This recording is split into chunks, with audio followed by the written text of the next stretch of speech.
Hi friends, Miriam Bell here with Blue Zones Project, and we are making a return to my kitchen for Meal Plan Monday.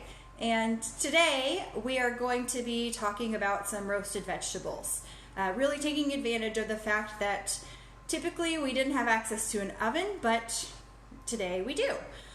So for Meal Plan Monday, we're going to be talking about produce, and how to prepare it and how to make it one of my most favorite ways, which is roasting. But first, I want to talk about some of the lunch preparation and meal plan that I've done this week, just to give you some ideas. So typically we would do prepackaged meals with the grain and the vegetables and all that wonderful stuff. But this week for lunches, we were getting a little bit burnt out on that, which happens occasionally. That is perfectly normal, so you have to repeat the cycle. And so this week was more of a focus on the wraps. So a variety of ingredients for wraps, including one of our favorites, one of my favorites personally as well, which is tuna salad, which is chickpea salad with seasonings and a little bit of mayonnaise, and I put some tomatoes and some corn in there. So gonna make some great sandwiches and wraps this week for lunches. So that's ready to go. That will take a couple of days.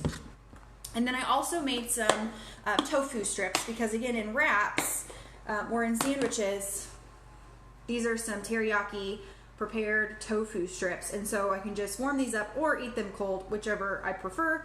And then put some spinach or some avocado and throw them in a wrap and have them for lunch. So this week is kind of our sandwich and wrap week, but we've got all the ingredients ready to go, ready to assemble really easily, and lunches are ready for the week, so we don't have to put a lot of thought into it. So moving on to vegetables, the reason I wanted to do this is because while there might be limitations on other ingredients when you're doing grocery pickup, which is a really safe way to get your groceries right now, there is not a whole lot of limitations on produce that you can put in your cart.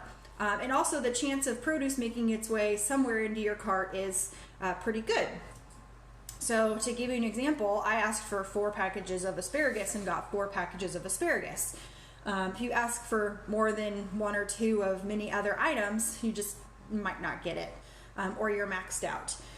So I have a lot of asparagus, which is great because we eat a lot of fresh produce at my house.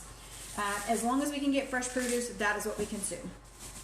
And then obviously there's not a limit on broccoli either. So we do love our broccoli. We love roasted broccoli especially. And my animals and my dogs especially love the broccoli stems when I'm done with it. So that's always a winner at my house. And then Brussels sprouts. So lots of produce. It's really easy to get into the cart and really have good confidence that you're going to get it when you go get your grocery pickup. And then you've got a lot of fresh produce ready for the week. Now, steaming it is great and wonderful in the moment, but if you're actually eating leftover vegetables, roasted warms up really well, and roasted keeps that roasted flavor, and it really does well over and over throughout the week. So roasted is kind of the go-to, especially when I'm doing vegetable meal prep. So I would typically do all of that asparagus in one shot, and then we have asparagus. I could throw that in the wraps, or we could throw it on the side for dinner if dinner is lacking a vegetable, and it's all ready to go and very, very easy. So I decided to do asparagus for demonstration purposes today because many times I have heard comments that, oh, I love asparagus, but I don't know how to prepare it. Or, oh, asparagus is really stocky. It's really too fibrous. I don't know how to eat it. So I'm going to go through how I prepare it. This is a trick that I actually learned from my mother. It's a little bit more time intensive, but also if you don't know the dynamics of asparagus and how to make it not fibrous, then you just wouldn't know. So the trick with asparagus is the snap point. So many people might actually take the whole stalk, put it on a cutting board, and just cut the bottom off, if they even remove the bottom at all. I've actually had asparagus prepared for me that had the bottom all on it, and it's impossible to eat. But chopping it also doesn't quite get all of that extra gritty stuff off of the asparagus. So the asparagus will actually tell you what is the best part to snap at, and it's simply by applying pressure, and then it snaps right above the fibrous part. So this piece of asparagus is now great and great to eat, and you're not going to have issues with it being so tough at the bottom of this one. So you really just go through, and wherever it snaps, that's where it's supposed to end. That's where the fibrous part ends. So it's really all about snapping. If you've snapped green beans, which is also another favorite, and I also have a huge bag of green beans in the refrigerator because roasted green beans are incredible. You just snap all the way through.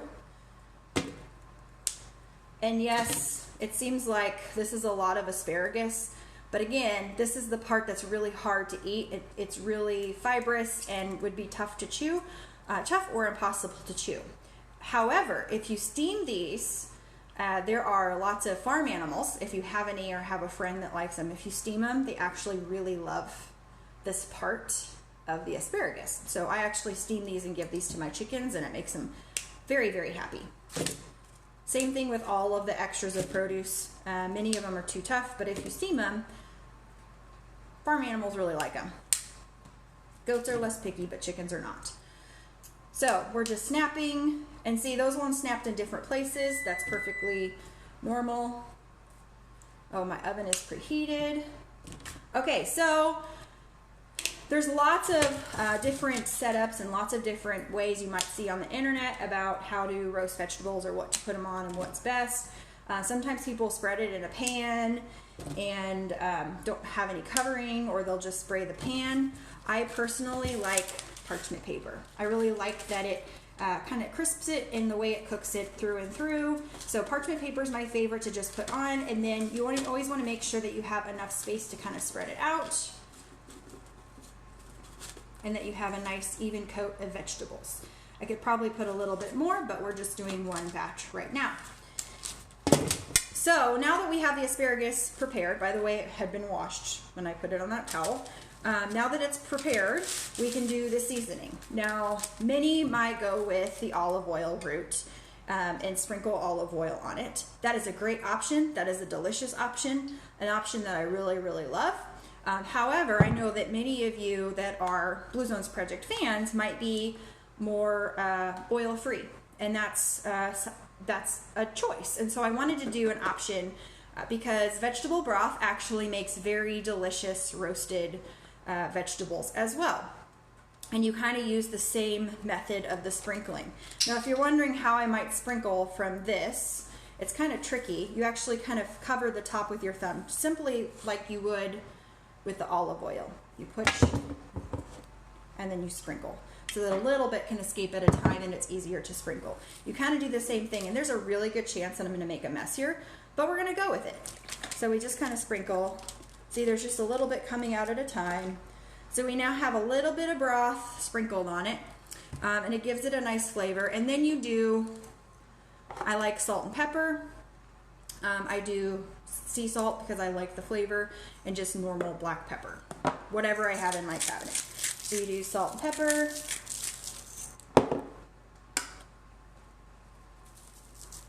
Now, if there's something else that you wanted to add, I personally like dill, but also paprika is really delicious as long as it's in moderation. Don't do too much because it's a very powerful spice. But paprika is really delicious on roasted vegetables, so that's always a great option. So I'm going to do a little bit of paprika.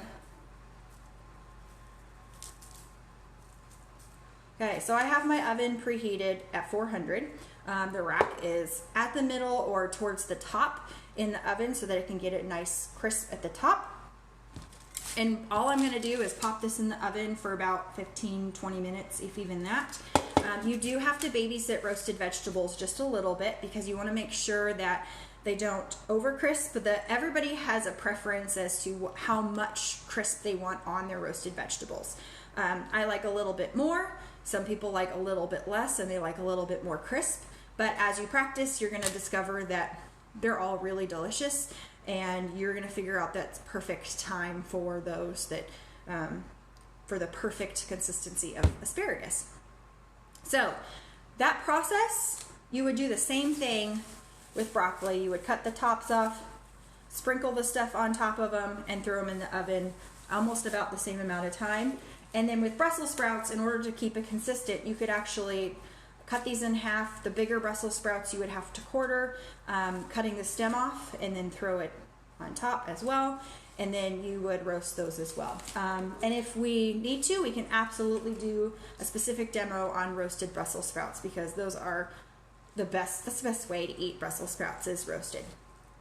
So with that being said, I hope you all have a wonderful Monday.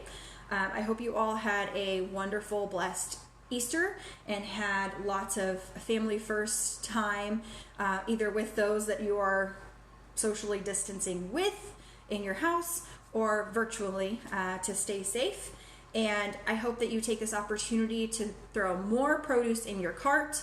It is really accessible in grocery delivery, and then experiment with some roasting. No time like the present. Good luck, friends. We'll see you later.